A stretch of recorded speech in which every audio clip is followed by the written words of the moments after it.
Baiklah, Assalamualaikum warahmatullahi wabarakatuh. Perkenalkan, nama saya Evin Rahliza dengan NIM 23033014 dari Prodi Pendidikan Fisika.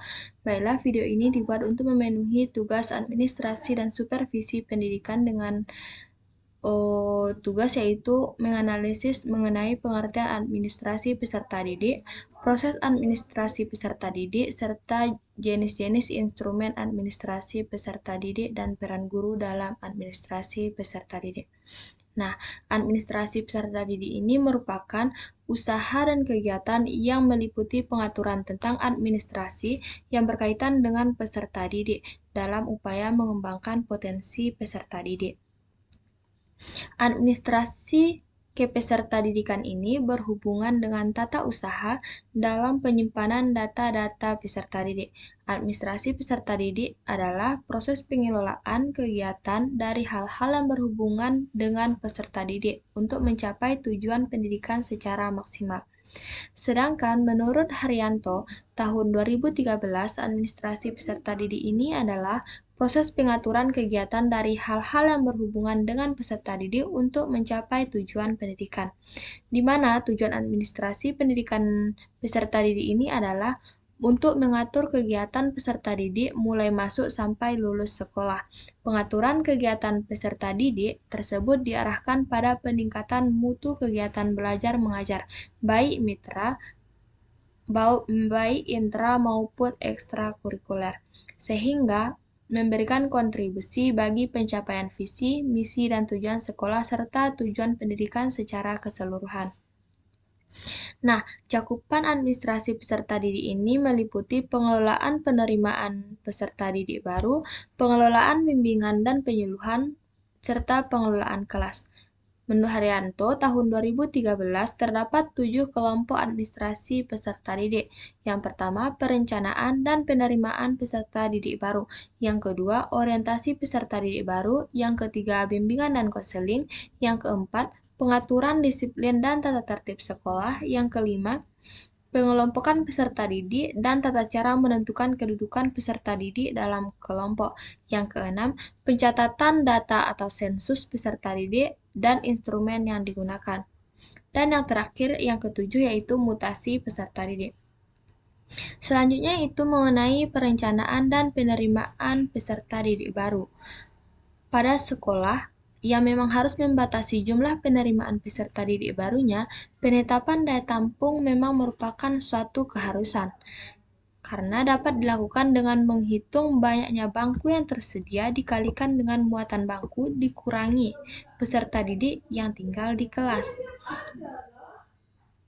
Yang mana proses penerimaan peserta didik baru yang dilakukan menjelang tahun ajaran baru, artinya proses ini harus selesai menjelang tahun ajaran baru dimulai. Maka dari itu kepala sekolah harus bergegas untuk membentuk panitia penerimaan peserta didik baru, karena yang menjadi panitia penerimaan peserta didik baru bersifat tidak tetap, maka bisa dibantu atau dilaksanakan oleh guru maupun wali kelas. Nah, langkah-langkah penerimaan peserta didik baru ini yaitu yang pertama menentukan peserta didik yang akan diterima. Yang kedua, menentukan syarat-syarat penerimaan. Yang ketiga, menyiapkan pengumuman tentang kapan melaksanakan penyeleksian, tempat seleksi, serta penyediaan soal-soalnya. Yang pertama, dalam melaksanakan penyeleksian atau tes melalui ujian tertulis maupun ujian lisan. Yang kedua, dapat mengadakan pengumuman dan penerimaan. Yang ketiga, mengumumkan calon peserta didik yang akan diterima di sekolah tersebut. Yang keempat, melaporkan hasil pekerjaan pada kepala sekolah. Persyaratan yang dituntut apabila seorang calon peserta didik akan memasuki lembaga pendidikan yang pertama yaitu ada persyaratan umur. Untuk sekolah dasar misalnya, yaitu berumur 7 tahun. Namun demikian, pada kondisi lapangan bervariasi, maka persyaratan umur dapat berbeda. Menurut Undang-Undang Nomor 20 Tahun 2003 tentang Sistem Pendidikan Nasional, Pasal 6 Ayat 1 menyebutkan bahwa setiap warga negara yang berusia 7-15 tahun wajib mengikuti pendidikan dasar. Sedangkan pada pasal 34 ayat 1 disebutkan setiap warga negara yang berusia 6 tahun dapat mengikuti program wajib belajar. Yang kedua, persyaratan akademik atau pendidikan. Misalnya untuk SMA atau sederajat adalah lulusan SMP atau sederajat. Yang ketiga, persyaratan kelakuan. Misalnya tidak terlibat dalam kenakalan remaja, perkelahian atau perkelahian antar pelajar dan narkoba.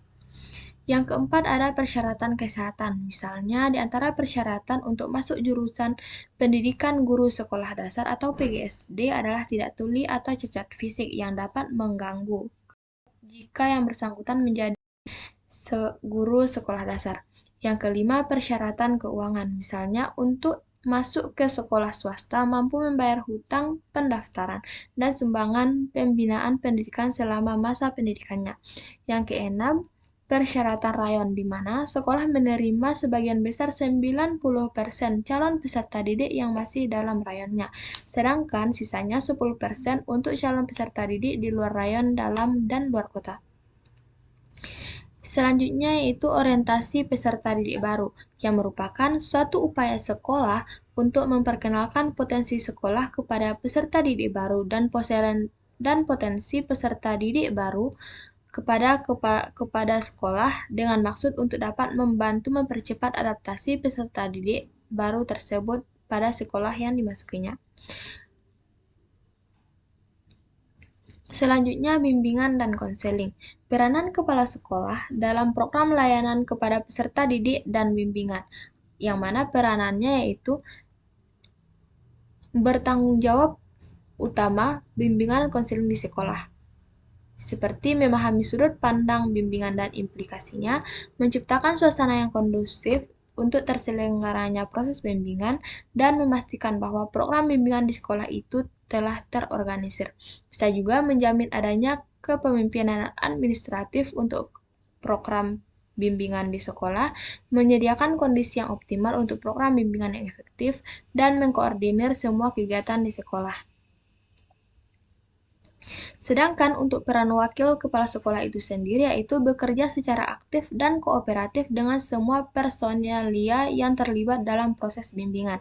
Selanjutnya, mengadakan pertemuan yang berkaitan dengan pribadi peserta didik dari banyak orang.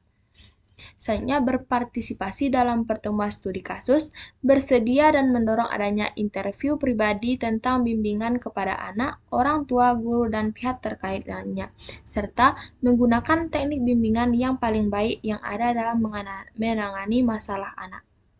Selanjutnya yaitu peran koordinator bimbingan dan konseling.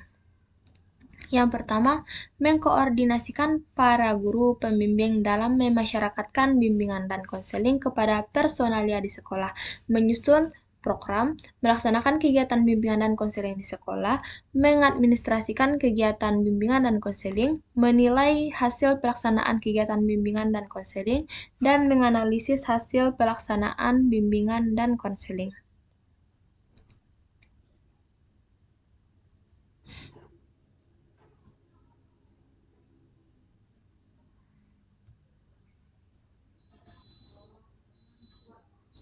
Selanjutnya itu mengenai pengadaan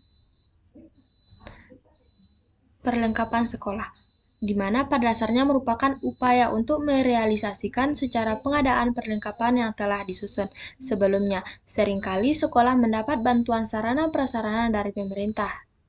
Dalam hal ini, Departemen Pendidikan Nasional, Dinas Pendidikan Nasional Provinsi, dan Dinas Pendidikan Nasional Kota atau Kabupaten. Di sisi lain, dalam rangka peningkatan mutu pendidikan berbasis sekolah, dalam rangka manajemen berbasis sekolah, pengadaan perlengkapan sekolah harus dilakukan sendiri oleh sekolah, baik dengan menggunakan dana bantuan pemerintah maupun dana sekolah sendiri. Artinya, dalam kerangka MPMBS, semua bentuk penyerahan perlengkapan pemerintah ke sekolah harus diubah dari bentuk pemberian dana ke dalam bentuk block grant kepada sekolah. Baiklah, sekian dari saya. Wassalamualaikum warahmatullahi wabarakatuh.